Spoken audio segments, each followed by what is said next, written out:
Com dois filos animais cobertos, é hora de passar para o terceiro. Então vamos nos aprofundar no filo Placozoa. O nome Placozoa vem da palavra grega plax ou placos, que significa plano, e zoion, que significa animal. Então, um possível nome comum para eles poderia ser animais planos, o que faz sentido, já que eles se parecem com pequenos pratos de jantar. Em 2024, havia apenas 4 espécies no filo Placozoa, a primeira das quais foi descoberta em 1883 e a última em 2022. É possível que desde a criação desta aula, mais espécies de placozoários tenham sido descobertas, ou que o filo tenha sido reclassificado com novos gêneros, novas famílias e até mesmo novas ordens. As relações evolutivas entre os placozoários e o resto do reino Animalia ainda são debatidas. Os placozoários têm muito poucas características distintivas e nenhum formato corporal regular. Eles não possuem nenhum tipo de simetria e, à primeira vista, podem ser confundidos com grandes amebas. Na verdade, algumas das maiores amebas conhecidas, como a unicelular multinucleada Xenophiophora, são na verdade 20 vezes maiores, com cerca de 20 centímetros de comprimento, que os maiores placozoários, chamados Polyplacotoma, que têm apenas 10 milímetros de diâmetro e 200 a 400 vezes maiores que os placozoários mais comuns, Tricoplax, que tem 1 milímetro de diâmetro ou menos. Sua relação evolutiva com outros animais é ainda mais complicada pela falta de qualquer registro fóssil. Tradicionalmente, os placozoários eram considerados um possível elo entre as esponjas e eucariotos unicelulares. De acordo com essa hipótese, os placozoários são os animais existentes mais basais. Esta hipótese foi apoiada em 2006 por uma análise do genoma de um placozoário e posteriormente por uma série de análises filogenéticas. Entretanto, algumas análises recentes, incluindo uma série de análises realizadas em 2019, que compararam os placozoários com amostras genômicas da maioria dos outros filos animais conhecidos, colocam os placozoários como um grupo irmão dos quinidários. Os placozoários têm uma série de características únicas que continuam a fascinar e às vezes confundir os pesquisadores. Eles não têm simetria, nem órgãos, nem sistema muscular ou nervoso. Assim como os quinidários e os quitinóforos, eles possuem duas camadas celulares, sendo, portanto, animais diploblásticos. Como os animais são planos, podemos dividir essas camadas em uma camada superior e uma inferior. É claro que não existe algo como um dorsal e ventral em animais diploblásticos, uma vez que dorso ventral é uma característica de animais simétricos bilaterais. A camada epitelioide superior é feita de células de cobertura ciliadas e esférulas brilhantes, que funcionam na defesa ante predadores, embora seu mecanismo preciso de ação ainda seja desconhecido. Sua camada inferior é composta de células cilíndricas que possuem cílios, usados na locomoção, e células glandulares, que não possuem cílios e são usadas na digestão. Entre essas camadas, há uma camada intermediária que contém células fluidas e fibrosas.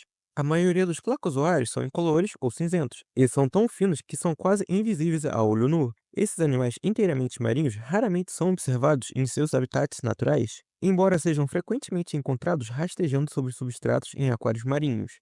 Uma única espécie, Trichoplax adherens, foi coletada em corpos d'água do Mediterrâneo ao Caribe, a Grande Barreira de Corais e ao oceano que circunda o Japão. Eles são mais comuns em zonas costeiras de maré e áreas subtropicais. Em termos de locomoção, os placozoários geralmente usam seus cílios para deslizar sobre superfícies em uma única direção ou nadar fracamente na água. Quando mudam de direção, eles o fazem mudando sua forma, de maneira muito parecida com a de uma ameba. Lembre-se de que essas criaturas são assimétricas. Elas não têm uma extremidade anterior ou posterior, como um animal bilateral. Então, em vez de se virar como você e eu faríamos, eles simplesmente mudam de forma. Como não possuem músculos ou nervos, esse movimento pode às vezes parecer muito esporádico. Eles até foram registrados se dividindo em dois, quando partes diferentes do corpo começaram a se mover em direções opostas. Além disso, a direção em que ele se move é totalmente aleatória, ou seja, há uma relação linear entre o tempo decorrido e a distância quadrática média entre seu ponto inicial arbitrário e a localização atual, assim como o movimento browniano das moléculas. Entretanto, as velocidades do seu ambiente, ao contrário da direção, não é aleatória. Quando estão em áreas de densidade de nutrientes muito baixa, eles se movem mais lentamente do que quando estão em áreas de densidade de nutrientes aumentada. Quando estão muito próximos de sua fonte de alimento, como algas verdes, bactérias verdes azuladas ou detritos, eles diminuem seus movimentos novamente. Quando seus corpos estão sob uma fonte de alimento, eles formam pequenas dobras na parte inferior e excretam enzimas digestivas na dobra, criando uma bolsa externa temporária, quase como um estômago. Os nutrientes incluídos são então absorvidos. Este modo particular de alimentação reflete a chamada hipótese de Plácula. Para a origem dos animais metazoários, nem todos os micro-organismos ingeridos são consumidos. Às vezes, organelos bacterianos foram descobertos mantendo endossimbiose dentro do retículo endoplasmático de placozoários vivos. Em termos de reprodução, os placozoários geralmente se reproduzem assexuadamente, geralmente dividindo-se em duas ou três partes aproximadamente iguais. Uma coisa interessante a notar é que, como um único placozoário pode se dividir sem limite, sua vida útil é potencialmente infinita. Eles também podem brotar esférulas de células de sua superfície superior e, como todos os animais, podem se reproduzir sexuadamente, em condições de densidade populacional excessiva. Os placozoários também são capazes de regeneração extrema, a partir de apenas uma coleção de células e podem reconstituir seus corpos a partir de células individuais. Entretanto, esse processo, juntamente com a sua filogenia, reprodução sexuada e endossimbiose, ainda está sendo estudada.